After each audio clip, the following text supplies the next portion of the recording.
introduction to Amazon's new low-code development platform called Honeycode. When you log into Honeycode, you'll be dropped on a screen called My Drive. And it's broken into a few different sections. Most important being is the list of apps that you've already developed. So you can sort them, you can go in and click on them and edit them, you can share them, you can basically manage your apps and what they call workbooks within this screen here. Another important aspect of this screen is it gives you links to the community. And I'll just click on that real quick. And the community is a great resource to ask questions, to get feedback, to interact with other Honeycoders, to really get up to speed on how best to utilize this new tool. So, oh, and one more thing. You also can get, since this is a beta platform at the moment, it's constantly changing and being improved. So if you're interested to see what is new, you can go ahead and hit the what's new, and it'll show you all the new features they've added recently.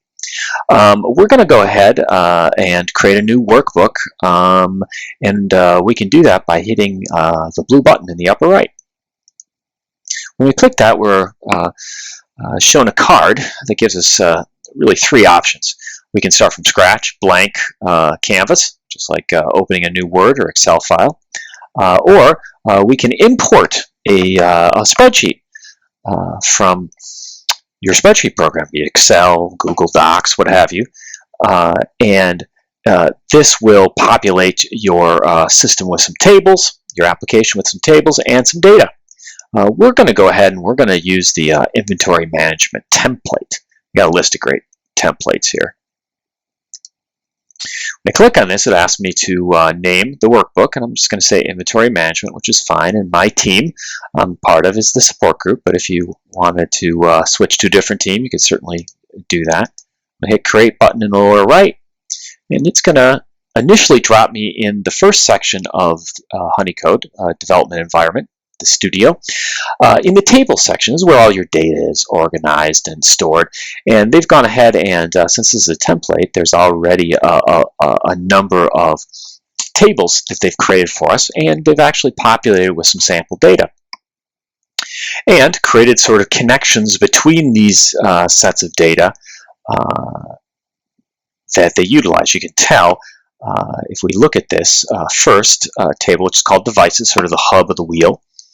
This lists all the devices that we currently have to stock or to hand out, right? We've got Echo Dots, Echo Studios, Echo Shows, and you can see that each of these columns are laid out very much like a spreadsheet. So you can add a column by clicking that button there. You can delete the column. You can sort it. Let's go ahead and delete that column. You can actually add rows as well. Now you'll notice that the blue fellas here, okay, each of these columns that are blue, are actually gathering data from different parts, or rather different tables.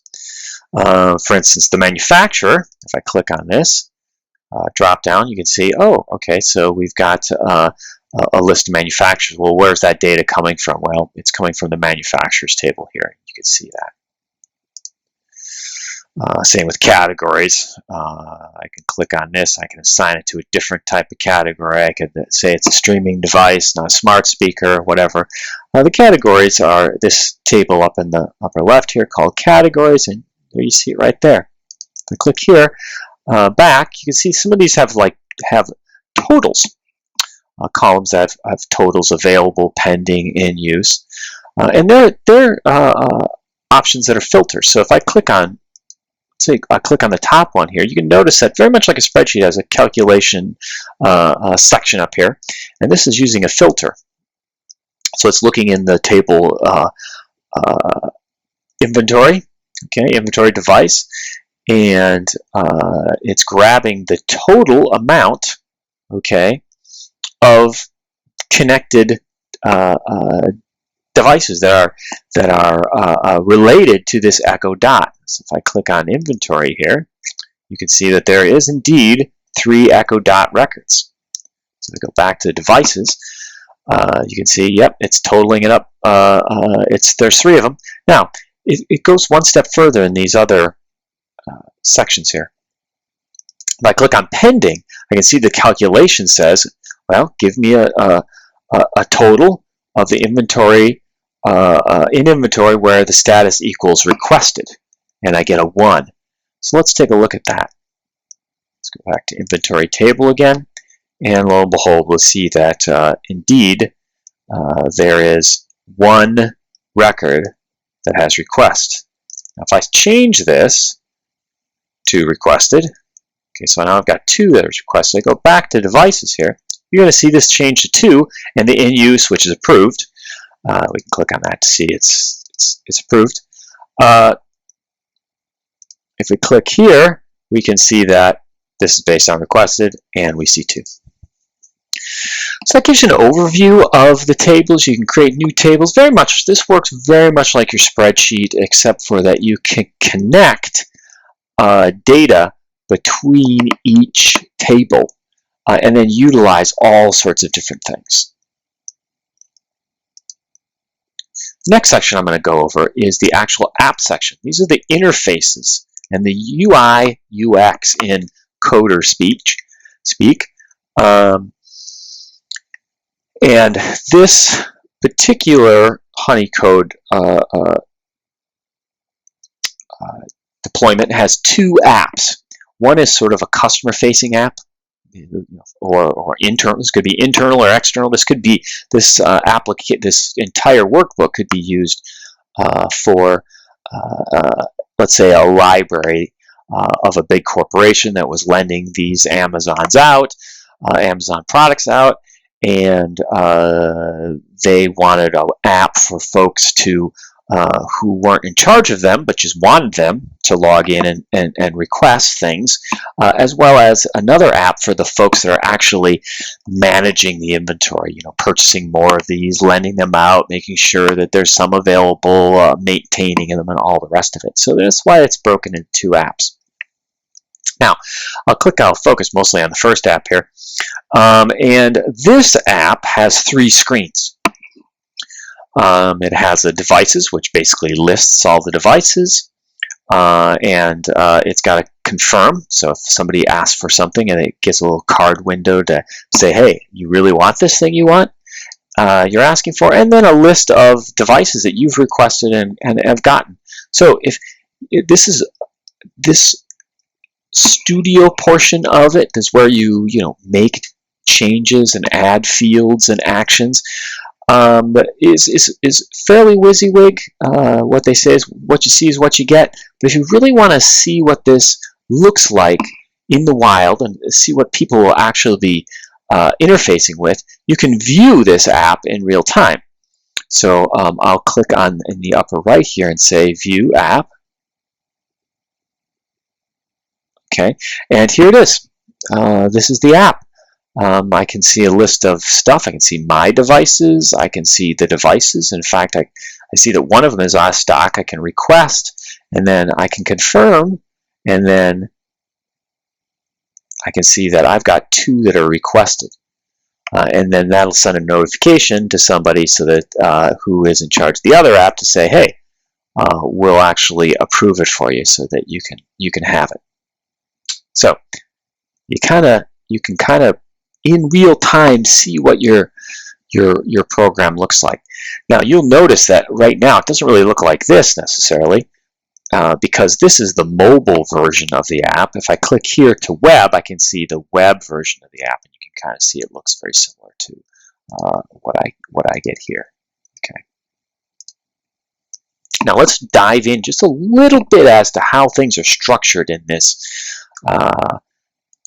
studio. How do I make these screens, right? Well, the screens are broken into different sections. If we click here to devices, that's a header. And then this is the body, and then we have a global navigation section. Let's just click on the global navigation section because it's a little bit different from the other sections. You can actually create navigation to different parts of your app on a global navigation object or section, right? So you can see here that you can add and subtract and move up different things and change how this sort of navigation section works, which is really neat. To have that by default, you don't have to create that. They already have an object that sort of does all that sort of thinking for you. Now, on a header, if I click on the header here, I can add an object to a header. Right? I can. What's real neat about Honeycode is, depending on the type of section you're sitting on, it'll tell you what kind of things you can add to it. So, for instance, if I'm in the header section, I can't create a list in the header section, but I can add a button. You know, so that's pretty cool stuff. And if I click on that, lo and behold, there's the button. So that's pretty neat stuff. Now, let's go into this other section here, because this is what they call a list section. And you just notice once I clicked on the list section, I got a lot of different things I can add. Right? I can add buttons. I can use contact. I can put data fields. So let's explore a little bit here. So in this list function, I've got a bunch of sections inside sections. So if I click the content box, I can see that within that it's got cells, because it's actually going to grab the data from the tables that we set up earlier. So if I look at that, I click on this one, and lo and behold, it says this equals manufacturer.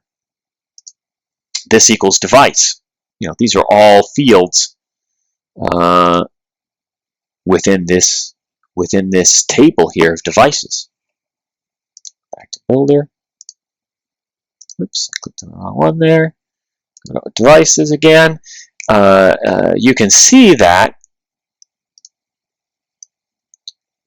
this context box is holding all these so that they come together properly. Here's another data cell, which is the description from the same place. Right?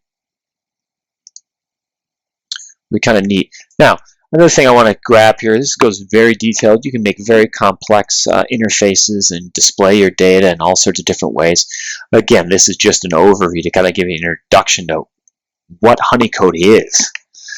You can actually create buttons that have actions. You know, for instance, this one sends you to the confirm screen and then sets some information within the confirm screen, which is pretty neat, right? Now, kind of interesting thing here, if you notice that some of my things were out of stock. See that when I clicked over here? I can request this one, but I can't request the Fire Stick because it's no longer available. Well, why is that? Well, what they've done is, and what you could do as well, they created a little contact box here that says out of stock, and they said, hey, show that thing if the availability is 0. All right, and that column available, we can see device here, is right here, right? So if it equals 0, which it does for the Fire Stick, as you see, right?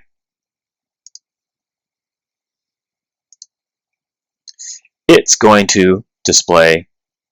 It's going to display this. Now, well, you know, obviously you can't request something that's out of stock, so there has to be a similar type of visibility setting there. And sure enough, if it's this one is visible if availability is greater than 0. It gives you, a brief overview of how this works. You can add new screens. You can make all sorts of things happen. The actions are really powerful in terms of going through things. It's more than just a form type manager, but you can really, work with your data, see your data, make modifications to your data. It's pretty slick. The third and final section that I'm going to talk about here is automations. Now, we showed you really quickly earlier how you can execute an action based on a button, right? Or based on clicking on anything. Now, you might want to instead have an action execute when a row is added, or a column changes, or a cell changes, right? Or a date and time is reached.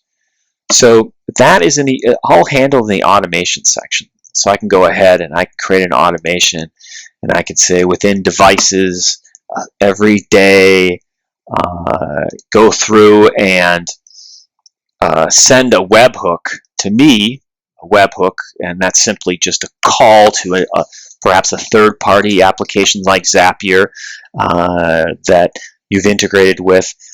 That'll send a notification to you, or data for that matter, to another application like your CRM or your email marketing platform like MailChimp or what have you. You can do a lot of stuff with this automations. So you could create a webhook and then go ahead and overwrite the data. Let's say you wanted to order more data or request data or send data. You could certainly do that. You could update a row. You could select your row, what table you want, and then put a little calculation. This is super powerful area for unattended sort of things that you can plan. Now you can also make an automation that when a column changes, you can select the device.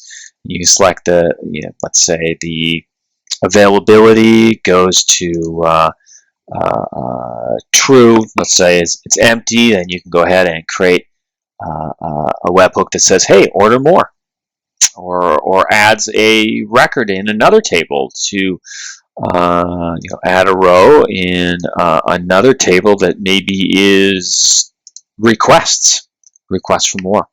So the automation is a real powerful attended sort of a robot working behind the scenes, looking at your data and making changes or notifications or any number of things when stuff changes. So this has been just a quick, brief overview of what Honeycode is at the moment, because again, it's a beta, so things are changing constantly. And hopefully this gives you a good overview and gives you an idea of what Honeycode is.